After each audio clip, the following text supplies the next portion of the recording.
Are you having a hard time figuring out what to get Dad for Father's Day? Shop now at sportshistorynetwork.com/row1 and save 15% off your order when you check out Row 1 Brand's Vintage Sports Pictorium Gallery. They have America's best sports art. With over 7,200 historic sports prints, you're assured to find something unique for Dad this Father's Day. If he's an NFL buff, check out the 1963 vintage NFL helmet poster. Shop now at sportshistorynetwork.com/row1.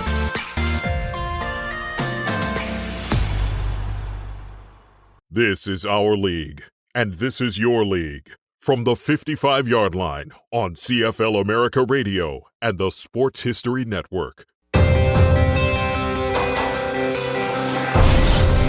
This is a league of A's and BCs. It's green and red and gold and black and blue. This is a league with 2 official languages and many unofficial languages. It's East versus West, wheat versus iron, love versus hate. This is a league where superstars are extraordinary and ordinary at the same time. It's a league of ice, of fog, of mud and wind. And for one Sunday in November, it's the nation's glue.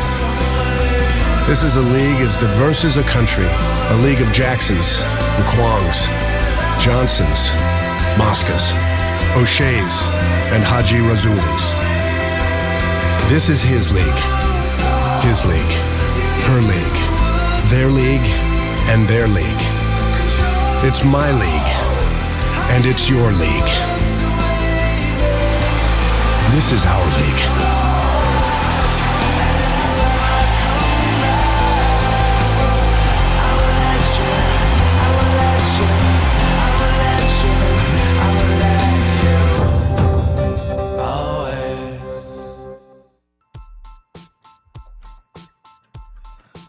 Hey, are you ready for some football? Some fantasy football? How about some daily fantasy football? Silly questions, right? Of course you are. You're ready to talk some smack and win some cash every Sunday, and Thursday, and Monday, and whenever there's football games. The Sports History Network invites you to play your daily fantasy football this season at thrivefantasy.com. Thrive Fantasy offers hundreds of thousands, millions in cash every day on NBA, MLB, PGA golf, cricket, esports, and of course, NFL football. Every week during the 2021 NFL season, Thrive Fantasy has pool play contests and heads-up matches with prizes of all sizes, and even free play contests for real money. Sign up with Thrive Fantasy today to get a 100% match bonus on your first deposit for up to $100 in free daily fantasy football play. Visit sportshistorynetwork.com/thrive. That's THRIVE, or enter promo code SHN when depositing at the cashier. Join Thrive Fantasy today, earn cash prizes, and support great shows like this at the Sports History Network. Now that's a win-win-win situation for you to kick off your own NFL season. Hey, and welcome to the 55-yard line with Scott and Greg today. And we are finally back after about a month off here to we are going to be sitting down with Michael MacCambridge, who everybody, at least I would hope everybody knows, is probably the, in terms of football historians and football authors, next to our friend Chris Willis, it's Michael MacCambridge. So we're going to be sitting down with him here in just a few to talk about his current work, his past works, and also, what he's got coming up. And I guarantee you what he's got coming up is going to be, I think is going to be awesome in terms of his future book coming out in a few years. And once Scott finishes up his current book, I'll be reading that and digging in. It's a book. It's different. It's on English football, not American football. But we sit down with Michael and talk about, it's a nice segue. Talking about English soccer is a nice segue into talking about American football. Would you agree, it's Scott? Football. I would agree. I mean, it's football. Yeah. It's association football, and we normally talk about tackle football. So there's a relationship between the two. Yeah, and I know Scott. Which team are you? Which team are you a big football supporter of across the pond? Okay, yeah, If this you may got to take a pick one. while. Yeah, well, primarily Celtic FC, which unfortunately last couple of years isn't, it's fish in the barrel in the Scottish Premier League. Manchester United, I own one share of stock. Really? Although, I just did that on a goof. And I've sort of Your wife didn't know about that, did it? Well, I mean, no. Well, now she does. Well, now she does, yeah. Well, no, she doesn't pod. She doesn't pod. She doesn't care. But yeah, I mean, the main reason I followed them is because when a lot of my sports history knowledge came from my school library, and there were books on Manchester United. So they just kind of became my team, Okay. But then my Scottish heritage led me more to Celtic FC, and then I've really gotten into the Bundesliga, and I like Dortmund. Yeah. Well, there's on Amazon Prime, and off the top of my head, I don't recall the name of the documentary, but there's a good documentary on Prime about Celtic FC.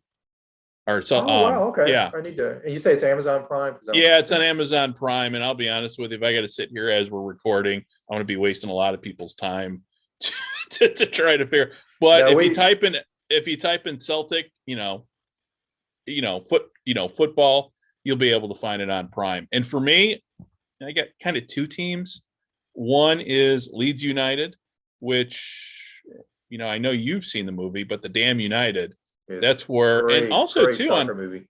Yeah, on Prime, they're currently covering the team from the 2019 season through the 2020 season, through the pandemic. And that's a fascinating, Prime does these sports shows so well that I got a feeling, man, NFL Films is in for a run for their money with the way Prime is doing. And I need to cancel one of my 73 streaming services and I guess get Prime. So I just see the Celtic thing. Yeah, it's for sports actually, and also the NFL.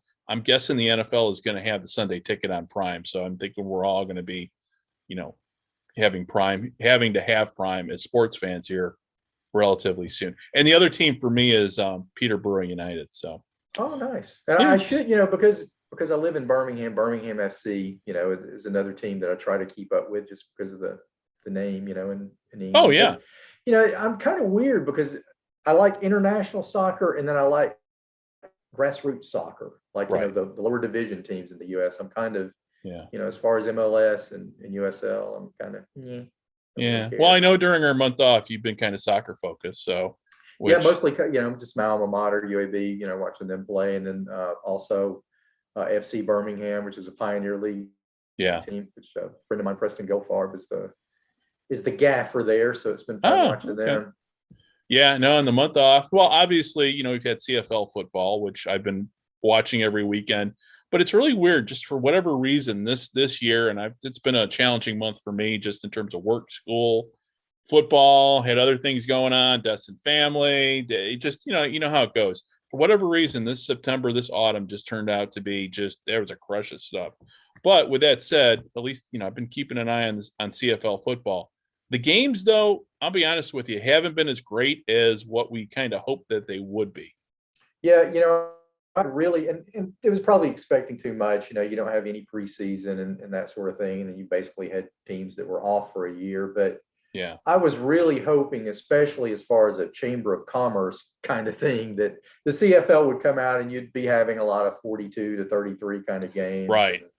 And that, there have been a couple of decent games, but and especially me being a Hamilton fan, there have been quite a few duds. So if you're watching, if your only point of reference so far this year is the NFL and the CFL, you're going to go with the NFL because the NFL's had a whole lot more interesting games, especially with the Jets finally winning. That was great. Yeah.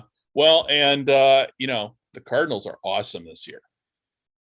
They really are. They put a nice little beat down on the Rams. I knew when the Cardinals, when we were doing the fantasy football stuff, I'm like, I'm going to grab the Cardinals defense. Why? I go, trust me. And they have not disappointed. And, but yeah, they're sitting, 4-0 now? I think we're one of the few undefeated teams. So we'll see. But they are the Cardinals, and I'm not going to, I'm not about ready to crown them champions yet, but at the rate they're going, I knew they were building a decent squad. and pretty much because they had to, because if not, the coach was going to lose his job this year. Well, my thing being a Jets fan, if they can somehow finish 8-9, I will consider that a successful season.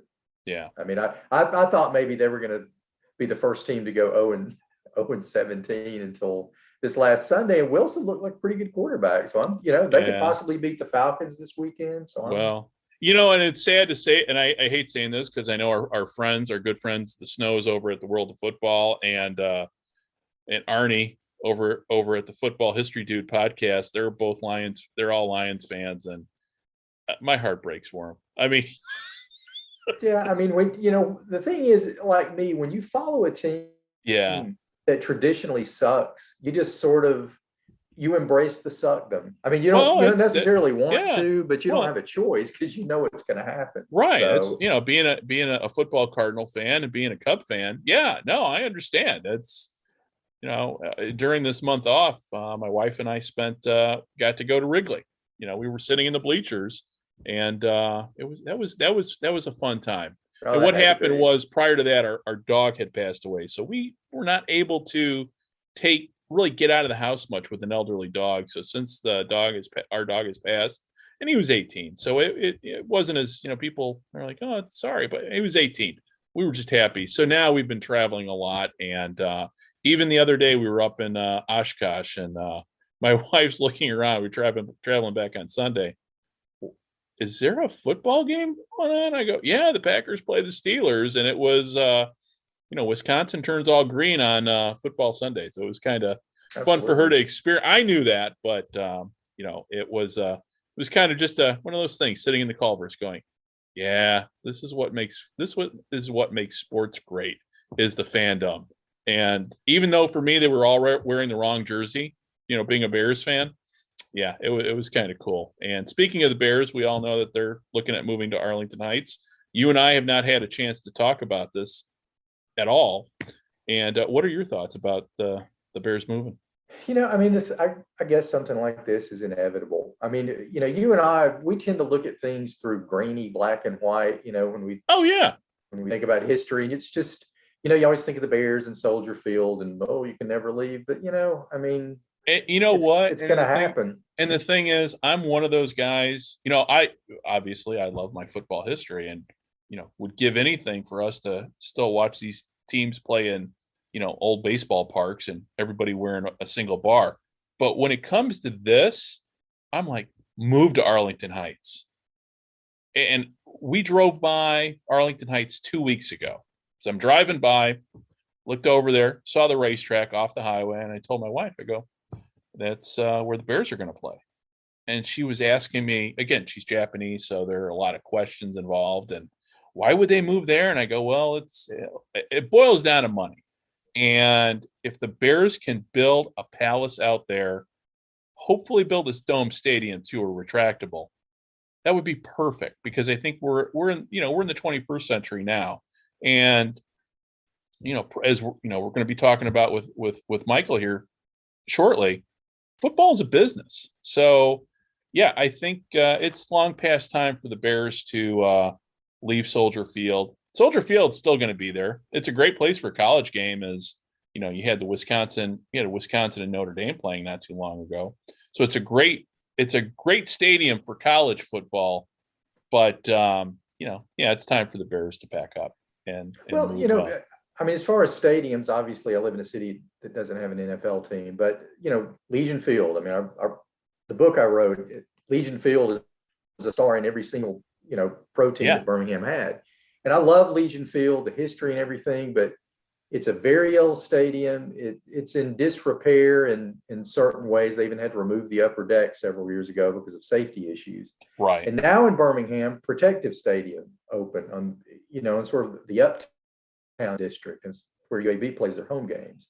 Went there, it had its grand opening last Saturday. Legion Field, it seats 70,000, Protective seats 47,000. It is absolutely gorgeous. I mean, even though UAB lost the football game against Liberty, which was disappointing, being in that stadium and just seeing it as part of like a Birmingham renaissance for a guy who just moved back, That was glorious. So, yeah, I mean, I'll always appreciate Legion Field for what it was, what it meant, its place in history. But this is the place I want to go watch football at now, and it just gets back to what you're saying. I mean, if they build that in Chicago, right, that's how fans are going to feel, Yeah. And, I mean, we'll just kind of compare. It's not even comparing apples to oranges. We're talking about the stadium experience. So in the last month, got to go see both the Cubs and the Sox play. And, for the Cubs, we sat on the bleachers, and the bleachers were a blast. It was awesome. Everything that I had heard about after 50 years of being a Cubs fan, I finally got to experience out there. And where we sat, I mean, we were literally hanging over the field, that where, the baskets are. So, I mean, that was just amazing. And it was, but Wrigley, and tomorrow, hey, we're headed to Boston. So I don't know if hopefully I'm going to at least get over by Fenway. I don't know if I'll be able to get a tour of the ballpark, but nostalgia only sells so much. So going down to the South Side, seeing a game at Sox Park is a much better experience than it was at Wrigley. Wrigley is still, I mean, so nostalgia, I guess what I'm saying is history. I mean, we love history.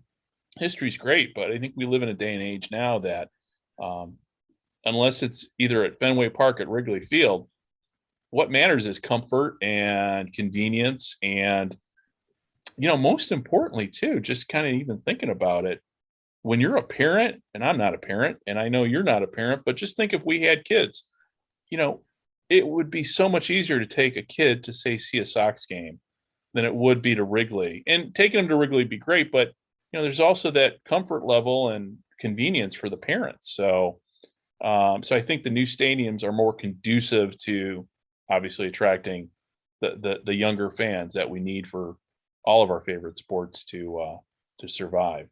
No, I agree. And to your point, I mean, yeah, if you're a historian, you need to go to Wrigley Field or you need to go to Soldier Field, but you need to go for that one-off experience. If you're looking at buying season tickets, you probably want to be at a place, as you mentioned, that's more comfortable, that's more family friendly, right? Whatever. That's like this new stadium in Birmingham. It's really designed for socialization with these huge concourses, right? And it's just really, to me, it's sort of a character in and of itself. I mean, yeah, I want to go see UAB play football, but after last week, I just want to go back to the stadium. So when they have events in the future, whether it's soccer, whether they bring in, Premier Lacrosse League, whatever, I want to be there. I mean, it's just a cool place to be. Well, and going back, and we'll take this discussion over to the CFL, which to me, the CFL is doing their stadiums right, because everybody who I've talked to I've never heard anybody say anything bad about any of the 9 stadiums that any of the teams play in. Now, mind you, hey, quite a few. How many stadiums have been built in the last 10 years? Up in Regina, you've got the new stadium in Winnipeg, Toronto, the rebuilt one over in Hamilton. And, I mean, all these stadiums are unless I'm missing something or I'm misinformed, but are very fan friendly. So, though with that said, I think the CFL has done it right by, not building these 80,000 seat stadiums and, keeping the state, keeping, 25,000, 30,000, because I think that's where we're going eventually with the way ticket prices are, as, like we're going to be talking about with Michael here in terms of just the cost of games themselves. So yeah, just my thoughts. Yeah. And I think you and I were probably talking offline about this a while back, but for me, just based on these ticket prices, I'll probably never go to a quote unquote major league event again in terms of football.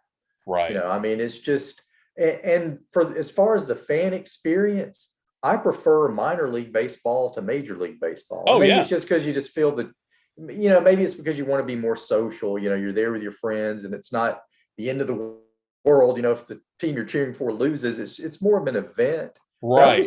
I just really enjoy minor league sports. Yeah. Well, I mean, with that said, I mean, I've got that other podcast talking about football in Japan, and over there it is very much a minor. I'll use it. It's a minor league sport, and there's something to be said about the smaller crowds, the more intimate setting, and going. I had, for as much as I'd love to go to a Bears game, especially this time of year when the weather's just right. The Bear, it's not an intimate experience seeing a pro football game. Well, and I've reached the point where I'm kind of like the old guy on the Geico commercials where I don't want to mess with the traffic, and I'm already thinking, right. Well, if I park here and leave in the third quarter, so I like the more intimate experience as well. And Wrigley Field, with that said, Wrigley Field's a very intimate setting, but that was built over 100 years ago, and it was basically a minor league ballpark built back then. So well, with that said, you guys have heard us, John here a bit. So without further ado, we will let you guys listen to our interview today with Michael MacCambridge, and we're hope to be putting out another podcast pretty soon. It's been a busy month for both Scott and I, and it's going to be, October just seems to kind of be picking up speed. So hopefully you will be hearing from us in the very near future with a new show with a guest. We couldn't even tell you who it's going to be, because at this point we don't have anybody lined up for the next show. But stay tuned. We've got a few leads on some big names, but yeah, you're definitely going to be hearing from us sooner rather than later. So without further ado, here is our interview with Michael MacCambridge. Michael, thanks for joining us here, and Scott and I, we are looking forward just having a quick chat with you and talking about your latest book, and also your thoughts on American football as it relates to kind of the business, kind of the past and future. So good to be with you guys.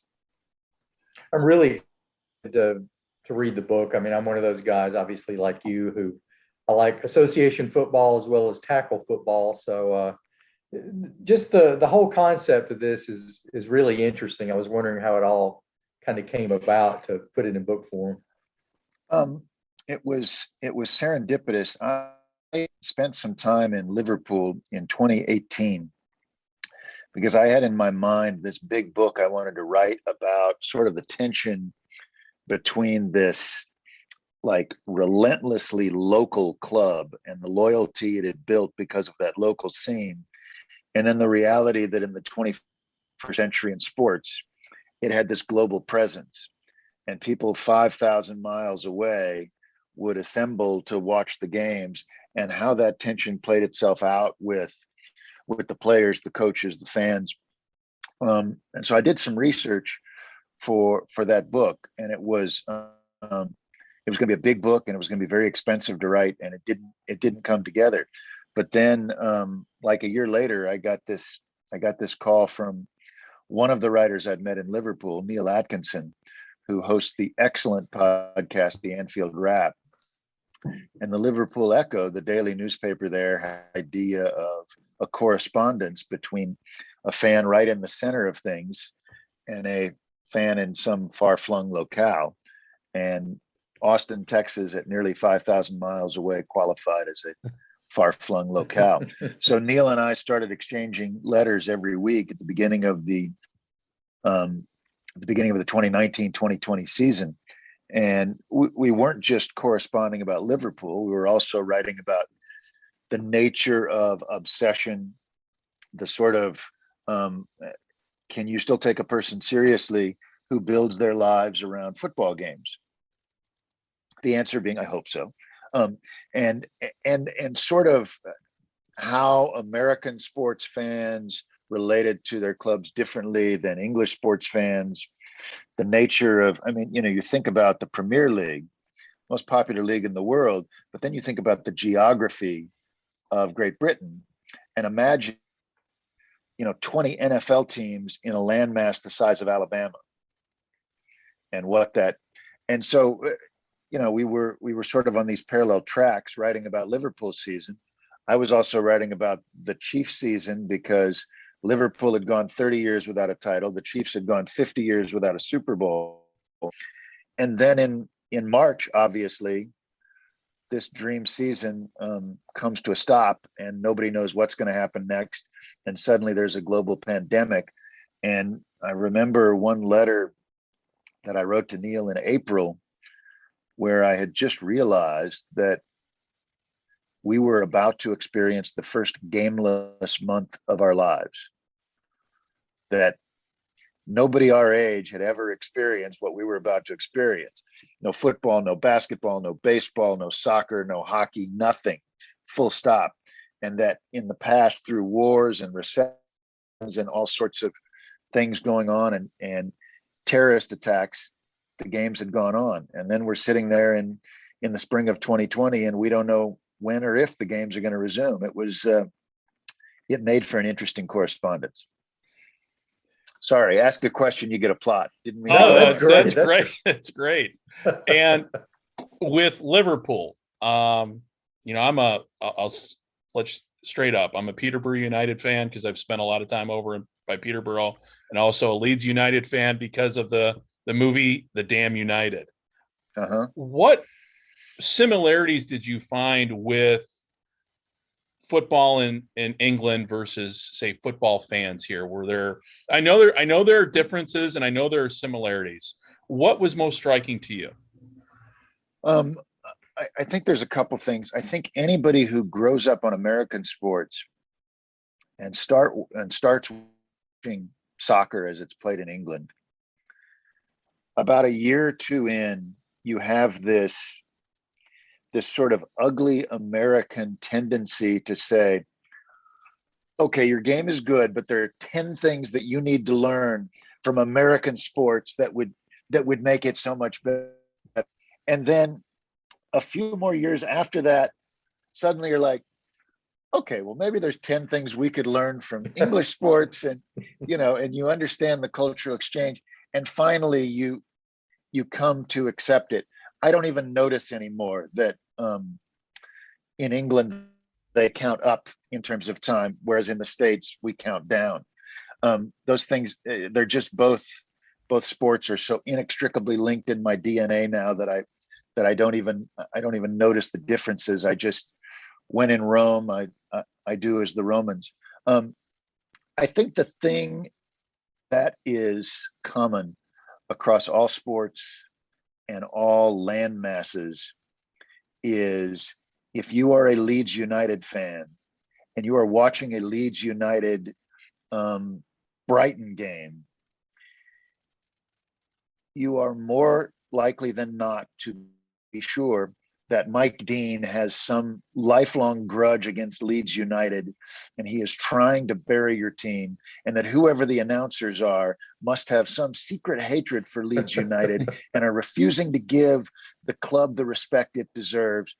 Just as I can't tell you the number of announcers I've talked to who say, if I get the same amount of hate mail from Jets fans as I get from Browns fans, then I'm doing my job. So that kind of sympathetic myopia, I think, is true across all land masses. I think the biggest difference is that English fans, especially English soccer fans, are more organized, more vocal, more principled, and they will step up and take a stand much more quickly than American football fans. The obvious example is the European Super League that launched and went face down into a empty pool several months ago, and it was just a terrible idea. And it was literally fans' outrage that stopped it in its track. It was a bad idea, and the fans prevented it from happening. In American football, I have yet to meet a single fan who wanted there to be a 17-game regular season in the NFL. I don't know anyone who's for it. Every coach I've to is like, it's not a good idea. I don't know any players who are for it. There are players who voted for it because of the deal that was offered, but it's not going to make the game better. It's not going to make the season more interesting. But as American fans, we're just like, oh, yeah, guess they're going to add a 17th game. So I think that's one big difference. And it seems to me, And it seems to me during my time there, when I would watch football on TV, talk to people, talk to the locals, the fans, as compared to here with the NFL, and I think we all can agree here that oftentimes the NFL doesn't care what the fans want or think. Whereas over in England, to me, it appears the fans have the power in many ways. Yep. Yeah, I think there is more. I don't think the fans in England feel like the clubs particularly care about them, but I think there's a measure of respect. There's a measure of the fans are more likely to have a spot at the table. Whereas in America, we, to use a phrase I remember Spike Lee once used, in America, the clubs give us the okey doke, and they tell us they care. But, what does a pizza cost at Jerry World? I think it's like $90 for a pizza at the Cowboys Stadium. So now, I know there's some exceptions to that. I know the Falcons have had some success with reducing their concession prices, but when you go to an American football stadium, I think about this a lot. When you go to American football stadium in the NFL, the first sort of interaction between the fan and the club is often that'll be $50 for parking. Right. I mean, you think about, and so it's a different, and obviously geography matters here. A lot of English soccer clubs are they're in neighborhoods, and people walk or they take public transportation. So it's a different environment entirely. Yeah, which is reminiscent being in Chicago, going to Wrigley Field. So it's sure. It's a neighborhood ballpark, and those stadiums over there too, which I love the fact that a lot of those stadiums are really old, and they, some have moved, some have built new ones, but they still they don't tear down stadiums and build them up like we do here, which I found they do refreshing. in some cases. True. If you talk to some Arsenal fans, they're still upset about Highbury being gone. There's a great John Wesley Harding song that references that called "There's a Starbucks where the Starbucks used to be," and he mentions the Arsenal rebuilding their stadium for a new thing. As a Liverpool fan, I loved what they've done with Anfield. It's the same thing that the Packers did with Lambeau, right? That the Red Sox did with Fenway, which is the interior is the same, and they refurbish and build out. Concourses are wider. That's great. Yeah, well, that's where I was going with that. With they a lot of the older stadiums, you wouldn't recognize them from the old photos, but they're still in the same plot of land. There's still a tradition about them. But I had been by that Arsenal stadium when I used to go back and forth between London and Cambridge back when I was in the military. Yeah, that's a nice stadium, and I've got a couple good friends of mine that have gone there. They're like, "Oh yeah, this is nice." This compared to the old stadium, but but so with American football here, what lessons with American, and let's use Canadian football too, what lessons do you think we can learn from the British in building, and not only building the sport, but keeping the young people in? Well, I think that starts ticket pricing, doesn't it? I mean, you look at I'm going back to Kansas City this weekend for the deplorable occasion of my 40-year high school reunion. But I'm going to stick around for a night, and I'm going to see the Chiefs play Buffalo on Sunday Night Football. And I was fortunate enough to be able to buy a couple tickets for the game, but regular season tickets, lower level on the sidelines, are like $600 now. And I love football, love the Kansas City Chiefs, but I'll be sitting in the upper deck in the corner because those tickets are only $135.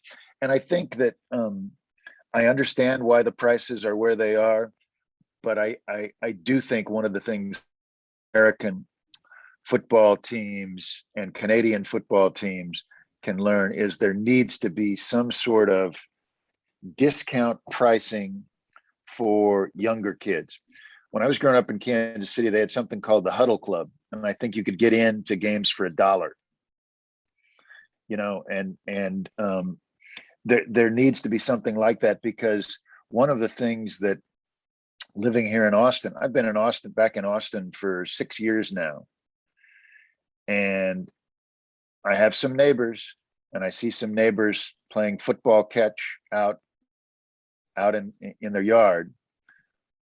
But in 6 years, those are the only people I've seen playing football in the yard, because kids just don't play football out on the street anymore the way they do. And this is in Texas, which is a football loving state. And I think you've got to find a way to get the next generation hooked into the actual games, not just the jerseys, not just the fantasy, not just the Madden, but the actual game of football. That's one of the things I think should be a priority. Yeah, that's a good point. I live in a neighborhood, and I'll be honest with you, I think I've seen maybe 5 kids in 20 years out playing catch. Yep. I remember growing up, and I'm 60, so I think, Michael, you and I are close to the same age, but I mean, that was the thing. That's what you did, whether, winter, spring, summer, and fall, you were out playing some sport. And that, that led me into it. I mean, you pretended you were Don Maynard, you were Jim Brown or whatever. And that was part of it. That was our version of fantasy football when I was a kid. Exactly. Yeah. Every one of us wanted to be either Roger Staubach or Terry Bradshaw or, who else? Well, I wanted to be Bob Greasy, but that's a whole nother, story. So, with that said, let's talk about go back in time, America's Game, which is the definitive, for anybody who doesn't know anything about American football, I always, and especially, talking about American football over in England, I would always reference your book. And since then, you are a prolific author and written quite a bit. And I told you offline, I'm still in the middle of your Chuck Noll book. What, as an author, looking at the sport, what has changed since you first wrote America's Game to now? Have you seen, just in a nutshell, what kind of changes have you seen take place, both good and bad? I think a couple things have changed. All of the forces that I talked about in 2004, this tension between football the game and football the business, that tension has been exacerbated and has been strengthened. And when I talk to people in football, I mean, this is why we've got a 17th game, right? Right. Because there's more money in it. It's not because it makes the game more competitive. It's certainly not because it makes the game safer. It's not because there was a widespread public clamor among fans going, boy, the 16 just isn't enough. I wish there was a 17th regular season game. It's none of that. It's just because another week of inventory. Even if it's inventory in which Lamar Jackson can't go because he's injured and Kirk Cousins can't start because he's got COVID or whatever, there's going to be another week of inventory. And so I think those tensions that I identified at the end of America's Games have increased. So I think that is an issue. One of the other things that's changed, and I think's changed for the better, is there continues to be this expansion of the football audience. And there are more people of color in the football audience. There's more women in the football audience than there was even a generation ago. And I think if the NFL is going to continue to be number one, it needs to find a way to continue to broaden its base. And we see that in a number of ways. We see that in sort of ways that the NFL is reaching out to the Latino community, in the past several months. The NFL has an organization that is very inclusive about and lesbians being not just following football but playing football. Certainly, Carl Nassib coming out over the offseason has been there's been a lot of positive reporting around it, but there's also been no controversy, none of the things that people said might happen if a gay player ever came out of the NFL. Carl Nassib is the first active player to come out of the NFL. I don't think anybody thinks Carl Nassib is the first gay player to play in the NFL. Right. So those things are good. I read somewhere that I think 40% of the NFL audience, TV audience on any Sunday is now female. And that speaks to that expansion because, when I started watching, I think when you guys started watching, the NFL audience, if you go to sports bars, if you go to games, what was it? It was mostly white guys, Right. mostly middle-aged white guys. And the way demographics are, you're not going to be able to be the number one sport in the land if you've just got middle-aged white guys going forward. You need to broaden that base. You need to broaden your audience. And I think the NFL has made some gains there, which it needs to continue doing. Yeah, just female coaches, female officials. I mean, that was just a huge leap forward, Right. for the league. What worry is probably a wrong word, but I just wonder, we talk about young people being interested in sports. I mean, I wonder if they're just shifting away. There's so many different things you can do now besides sports. I'm trying to look 25, 30 years down the road. I mean, the NFL is the 600-pound gorilla, but will it still be that in a couple of decades? I wonder. I have thought for a long time that there was a sea change coming. And I can remember I hosted in 2014, I hosted a panel discussion in St. Louis at Washington University in St. Louis. And the topic is the United States becoming a soccer country? And one of the people on the panel was Clark Hunt, the owner of the Chiefs, his family has also obviously been involved in soccer.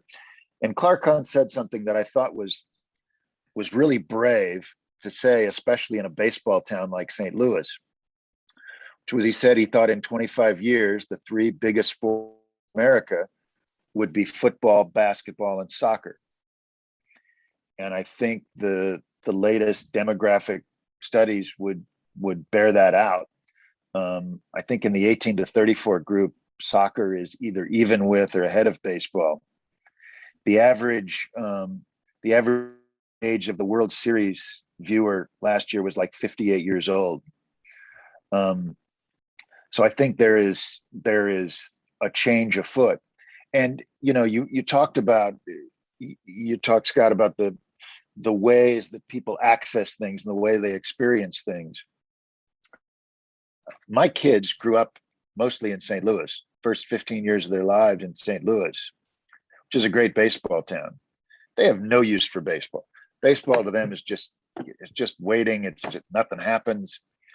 But they'll sit down and watch 45 minutes of continuous action and a half of soccer, Cup or Euros or something like that. And they also, they both are familiar with. My daughter's in a fantasy football league, but there is something to the pace of play. And I think that the NFL going more no huddle, more plays, more pace, that's probably a good thing for getting the younger generation. Yeah. I know we always, the talk is the NFL has become more CFL in the sense of your passing, your offensive output. Certainly. Yeah. And now if they would just knock down that play clock to 20 seconds, probably be even more exciting. Of course, you would gas quite a few of the heavier players on the line. But yeah, in terms of just kind of moving forward, do you see the NFL? Well, the big talk is this weekend, you've got the international game going. Do you foresee, just putting on, I guess, your futurist hat, do you see the NFL branching out, obviously putting a team in London, but actually creating a separate league or even division with in international markets, not so much in the immediate future, but as they look for new sources of revenue. It's hard for me to see how logistically you can have a team in Tokyo or someplace in Asia. You could just about do it in London. If you had say the Jacksonville Jaguars became the London Jaguars, you could move the Miami Dolphins to the AFC South, put the Jaguars in the AFC East. And so they've got 8 or 9 road games. You'd have them take 4 trips to the States, and they'd have 2-week trips, and they'd stay for, you could just about find a way to do that. But I think beyond that, and until we get quantum air travel or something like that, it becomes really hard. And it's also, the advantage of England is they at least speak the same language. So a group of 53 men who played football in college in the South or the West could conceivably be okay with going and living in London for a few years. But I think expecting those same people culturally to go live in Japan or Germany where the language is completely different would be a harder sell. Right. And I think the Players Association would have an issue. The market of London versus the market of, say, Jacksonville, I don't know much about business, but I do think there's probably more luxury box opportunities in London, I'm guessing, than Jacksonville, Florida. True. You mentioned that, and I remember when there was first talk that there would be a franchise in London. And I remember in the World Football League in 1974, they had a team in Honolulu. And the Hawaiians. And I think what they did is they would play like 3 home games, 3 road games. And when they were, quote unquote, on the road, in the continental United States, they were based, I believe, in Riverside, California or something like that. So I'd wondered if maybe London would do something similar where they're based in a certain city in the United States while they're on their US tour. Right. But that would be interesting. And it's not like the NFL does not have the money to make sure that these guys stay at the best places with the best amenities to help with, for anybody who's traveled overseas, that jet lag for that first few days is a killer. So, I mean, and yet it's still, I agree with you. And yet it's still a competitive disadvantage because one of the things that football has over the other sports is the work week is approximately the same. You're very much a routine.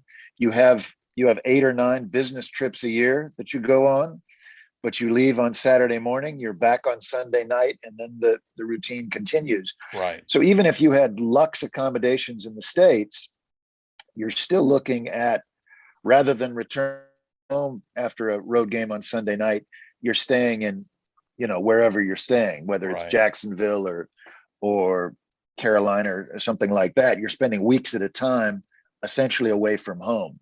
Right. So it would be, I would rather not play on that team. I'd rather play on another team in that same division and have a more normal schedule. But I do think it's plausible that there could be a London team in the next 10, 15 years. Okay. Well, and finally, to wrap things up, in terms of your future projects, what do you got on your plate next? I am presently working, I'm about 100 interviews in with at least another 100 to go on a book that's going to be out in 2023. It's called The Big Time: How the Decade of the 1970s Transformed Sports in America.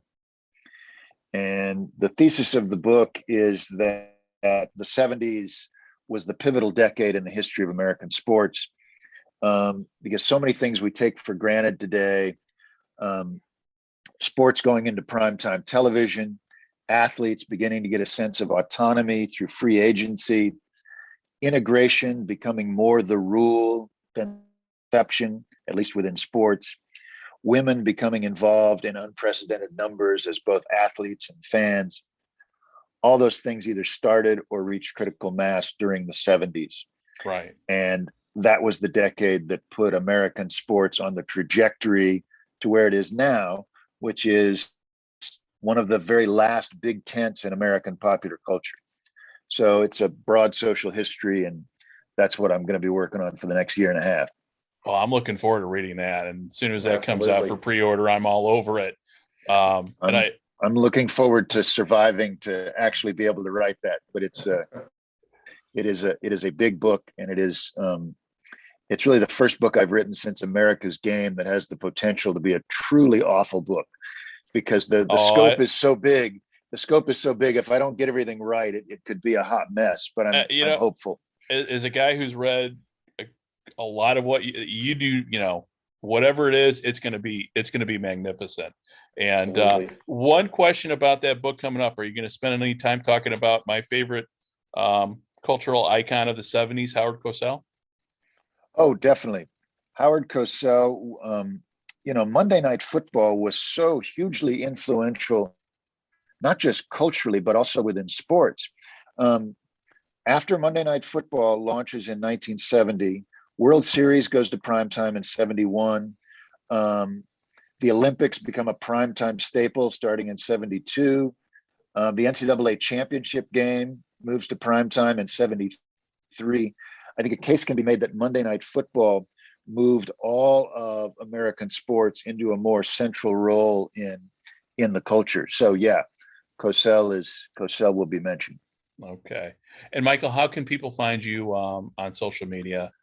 I'm at MacCambridge on Twitter, and the website is michaelmaccambridge.com. Awesome. Michael, thank you very much for spending time with us today. We really appreciate it, and look forward to reading. I look forward to reading your book, your current book, real soon. Once Scott finishes it and sends it my way, I'll knock it out quickly. I can't wait. All right, sounds and good. I will be doing a pre-order by Kindle too, because I just it is literally up on my desktop as we talk here. So, Michael, thank you very much, and thank you for everybody for listening.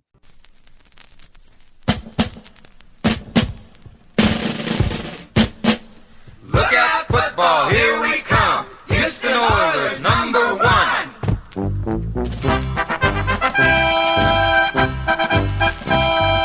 Houston has the Oilers, the greatest football team.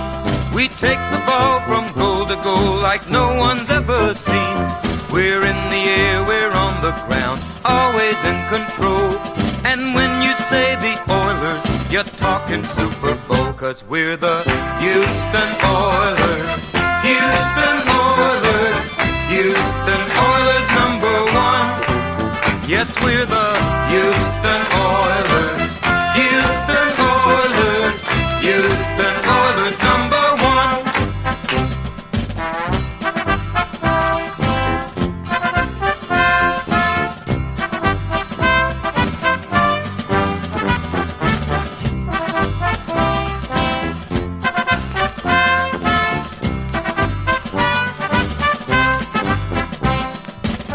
We got the offense, we got the defense, we give the other team no hope, 'cause we're the Houston Oilers. Houston Oilers, you know we're gonna hold the rope. Yes, we're the Houston Oilers. Houston Oilers. Houston Oilers, number one. Yes, we're the Houston Oilers. Houston Oilers. Houston Oilers, number one. 'Cause we're the Houston Oilers. Houston Oilers. Houston Oilers, number 1, 5, 7, 8. We're the best from the Lone Star State. Houston Oilers. Houston Oilers. Houston Oilers, number 1. 'Cause we're the Houston Oilers. Houston Oilers. Houston Oilers, number 1. Yes, we're the Houston Oilers. Houston Oilers. This podcast is part of the Sports History Network, your headquarters for the yesteryear of your favorite sport. You can learn more at sportshistorynetwork.com. We here at the Sports History Network proudly partner with 26 podcasts, all revolving around the history of sports. But did you know that many of our hosts were sports history authors way before they started their shows? It's true. We've got Joe Ziemba, host of When Football Was Football, Joe Zagurski, host of Pro Football in the 1970s, Mark Morthier, host of Yesterday Sports, Tommy Phillips, host of Lombardi Memories, and Scott Adamson, co-host of From the 55-Yard Line. All these authors have many books for you to choose from. To check them out, go to our website at sportshistorynetwork.com/sportshistorybooks. Pick up your copy today. Soundtrack provided by Kevin MacLeod of filmmusic.io.